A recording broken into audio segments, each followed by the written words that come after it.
तो यहाँ पे ये जो करंट है कैपेसिटर से ये मैक्सिमम कब होगी, I is equals to I not कब होगा, मैक्सिमम कब होगा, व्हेन ये जो sine pi by 2 plus omega t है ये 1 के बराबर होगा।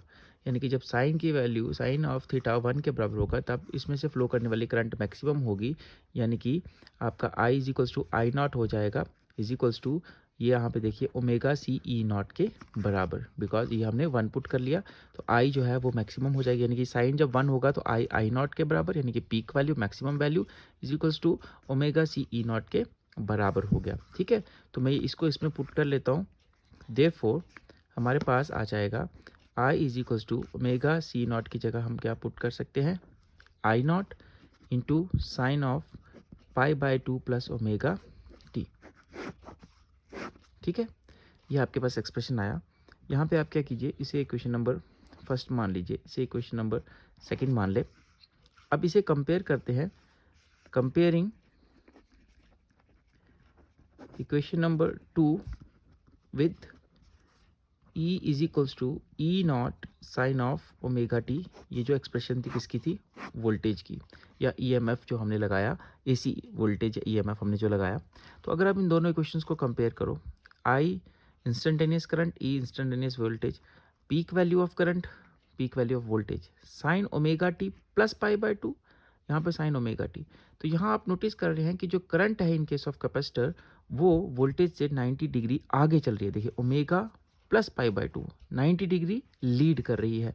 तो हम कह सकते हैं, हमने यहाँ से ये एनालिसिस निकाला, यहाँ ये एनालाइज किया कि जो इन कैपेसिटर है current leads the voltage bye phase angle of 90 degree, या आप ऐसे भी कह सकते हैं कि करंट वोल्टेज से 90 डिग्री आगे चल रही है, और आप कह सकते हैं वोल्टेज लैग्स, वोल्टेज पीछे चल रही है, voltage lags current by phase angle of 90 degree. ठीक है, दोनों में से जो भी आप लिखना चाहें। ठीक, नाउ ये जो इक्वेशन नंबर 1 है, कंपेयरिंग इक्वेशन नंबर जो फर्स्ट है, first with Ohm's law. Ohm's law क्या बोलता है, V is equals to I R, और यहाँ पे R किसके बराबर हो जाएगा, R is equals to V upon I के। फ्रॉम इक्वेशन नंबर 1 देखिए I इज इक्वल्स टू किसके बराबर है, सॉरी आई नॉट किसके बराबर है, ओमेगा सी ई नॉट के। आप ई नॉट के साथ डिवाइड में ले जाइए, आई नॉट को यहाँ पे ले जाइए तो ये आ जाएगा ई नॉट बाय आई नॉट, और इस ओमेगा सी को इस साइड ले आइए, लेफ्ट साइड में ये डिवाइड में चला जाएगा, 1 by omega C is equals to E not by night. तो अगर आप इन दोनों इक्वेशंस को कंपेयर करो, यहाँ पे वोल्टेज है, ये भी वोल्टेज है, करंट, तो ratio of voltage upon current किसके बराबर होता है, रेजिस्टेंस के। ये आपके ओम्स लॉ के अकॉर्डिंग, और इस एक्सप्रेशन यहाँ पे इस सर्किट में E not by I not यानी कि peak value of voltage to the peak value of current, ये भी रेजिस्टेंस के बराबर होना चाहिए। देयरफॉर जो रेजिस्टेंस आर है वही किसके बराबर है, 1 बाय ओमेगा सी। यानी कि कैपेसिटर का जो रेजिस्टेंस होता है उसे हम कैसे डिनोट करते हैं, 1 बाय ओमेगा सी से रिप्रेजेंट करते हैं। इसे हम कहते हैं हेयर 1 बाय ओमेगा सी को एक्स सी से हम रिप्रेजेंट करते हैं। X C is called as capacitive reactance. जो कैपेसिटर का रेजिस्टेंस होता है उसे हम कैपेसिटिव रिएक्टेंस कहते हैं, एक्ससी कहते हैं, एक्ससी से डिनोट करते हैं। आपको कोई पूछेगा कि कैपेसिटर जो है रेजिस्टेंस ऑफर करता है उसे क्या बोलते हैं, उसे कहते हैं कैपेसिटिव रिएक्टेंस। किसके बराबर होता है, 1 बाय ओमेगा सी के बराबर। तो जो कैपेसिटर से जब करंट पास करेगी तो जो कैपेसिटर रेजिस्टेंस ऑफर करेगा उसे कैपेसिटिव रिएक्टेंस कहते हैं। यूनिट इसकी भी क्या आती है, ओम ही होती है, रेजिस्टेंस की यूनिट होती है। लेकिन यहाँ पे आप एक जो है इम्पॉर्टेंट जो चीज़ नोटिस करेंगे वो ये देखिए, हेयर एक्स किसके बराबर है, 1 बाय ओमेगा सी के। आल्सो हमें पता है ओमेगा किसके बराबर होता है, 2 पाई एफ, ये आपको पता है, ओमेगा एंगुलर फ्रीक्वेंसी 2 पाई एफ के बराबर। ठीक है, तो यहाँ देखो मैं यहाँ पे पुट कर लेता हूँ X C is equals to omega की जगह पे 2 पाई एफ इंटू सी। 2 एक कांस्टेंट नंबर है कांस्टेंट है, पाई भी एक कांस्टेंट है, सी कैपेसिटेंस कांस्टेंट है। तो यहाँ पे वेरी करने वाली चीज़ कौन सी? फ्रीक्वेंसी। यानी कि जो कैपेसिटर का रेजिस्टेंस है वो इन्वर्सली डिपेंड करता है किस पे? फ्रीक्वेंसी पे डिपेंड करता है। यानी कि मोर फ्रीक्वेंसी, अगर फ्रीक्वेंसी ज़्यादा होगी, मोर फ्रीक्वेंसी लेस रेजिस्टेंस। आपके कैपेसिटर से गुजरने वाली करंट का अगर फ्रीक्वेंसी ज़्यादा होगा तो उसमें कैपेसिटर उसको कम रेजिस्टेंस ऑफर करेगा। तो आपको पता है कि एसी की जो है फ्रीक्वेंसी होती है इंडिया में कितना होता है? 50 हर्ट्स होता है। यानी कि वेरी करता है, डिपेंड करता है। एसी जो है उसकी फ्रीक्वेंसी चेंज करती रहती है। तो एसी की फ्रीक्वेंसी होती है, ज़्यादा होती है, कम होती है, तो उसकी अकॉर्डिंग जो रेजिस्टेंस है कैपेसिटर का वो कम या ज़्यादा होता है। लेकिन इन केस ऑफ डीसी, अगर आपको डायरेक्ट करंट्स की बात करें तो डीसी में आपको पता है डीसी की फ्रीक्वेंसी किसके बराबर होती है? 0 के बराबर होती है।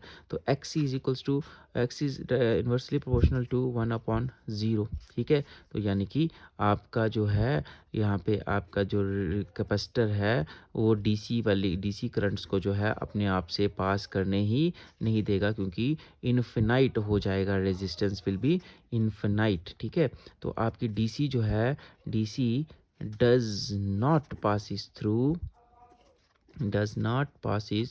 Through capacitor. कैपेसिटर जो है वो डीसी को क्या कर देता है? ब्लॉक कर देता है। DC does not passes through capacitor. अगर आपको यहाँ पे कैपेसिटर लगाएंगे डीसी के अक्रॉस, डीसी अपने आप से कोई भी करंट पास करने नहीं देगा। DC will block the current through capacitor will block the current, जो डीसी करंट है उसको अपने आप से पास नहीं करने देगा, फिर एसी को पास करने देगा। या आप कह सकते हैं ऐसी वेव फॉर्म, ऐसी करंट का जिनका जो फ्रिक्वेंसी है वो ज़्यादा होगा उसको कैपेसिटर पास करने देगा, वेरस जिनकी फ्रिक्वेंसी कम है उसे कैपेसिटर अपने आप से पास करने नहीं देगा। और लास्टली हम इसका वेव फॉर्म ड्रॉ कर लेते हैं और फेजर डायग्राम। तो अगर हम नोटिस करें तो ये आपके पास में सपोज करते हैं ये आपका एसी वोल्टेज है थ्रू कैपेसिटर ई, ये यहाँ पे ई नॉट आ गया, ये E is equals to E not sine of omega t voltage है, ये 0, इसको पाई/2 मान लेते हैं, पाई। ठीक है, इस तरीके से। तो आपका जो कैपेसिटर है इस केस में जो करंट है वो आपकी वोल्टेज से 90 डिग्री आगे चल रही है। तो आप इसे यहाँ पे इस तरीके से रिप्रेजेंट कर सकते हैं ये। तो आप देखें ये किसकी वेव फॉर्म आ गई? आपकी करंट की, I is equals to I naught sine of omega T. ठीक है, तो यहाँ पे आपके पास आ गया ये वेव फॉर्म से हमने ड्रा किया है वेव डायग्राम आपकी, कि जो आपकी करंट है वो वोल्टेज से 90 डिग्री आगे चल रही है। यहीं पे अगर हम फेजर डायग्राम ड्रॉ करें जो हमने क्लास में पढ़ा था, यहाँ पे सपोज कर लेते हैं ये आपकी जो है वोल्टेज है, इसको हम रिप्रेजेंट करते हैं आपकी वोल्टेज को जो कैपेसिटर से गुजर रही है। तो आपको पता है करंट वोल्टेज से 90 डिग्री आगे चल रही है, तो हम इसे एंटी क्लॉकवाइज जो है इस तरफ बना लेंगे। ये आपकी आ गई करंट आई जो है आपकी जो फ्लो कर रही है कैपेसिटर से, ये वोल्टेज से 90 डिग्री आगे चल रही है। ये जो डायग्राम आपके पास आई ये आपकी फेजर डायग्राम जो है आपकी यहाँ पे हमने ड्रॉ की है। तो फेजर डायग्राम में अगर आप ये लाइंस ड्रॉ करेंगे यहाँ पे तो ये आपको बता देगा peak value of voltage and peak value of current. यहाँ से आप चेक कर सकते हैं कि पीक वैल्यू वोल्टेज की कितनी है, पीक वैल्यू करंट की कितनी है। ठीक है, ये जो एंगल यहाँ पे है 90 डिग्री हमने इसे एंटी क्लॉकवाइज में ड्रॉ किया है फेजर, क्योंकि करंट जो है वो आपके वोल्टेज से 90 डिग्री आगे चल रही है, पहले चल रही है, वोल्टेज करंट से 90 डिग्री पीछे चल रही है।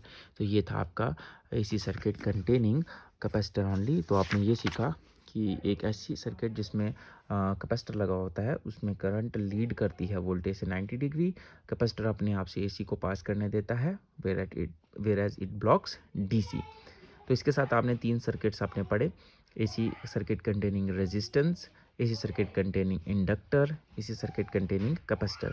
तो हम नेक्स्ट टॉपिक में करेंगे एक ऐसे सर्किट को स्टडी करेंगे जिसमें तीनों कंपोनेंट जो हैं वो लगे होंगे, AC circuit containing resistor, capacitor and inductor, और इसका एनालिसिस करेंगे और उसमें हम एक इम्पॉर्टेंट टर्म स्टडी करेंगे इम्पीडेंस को।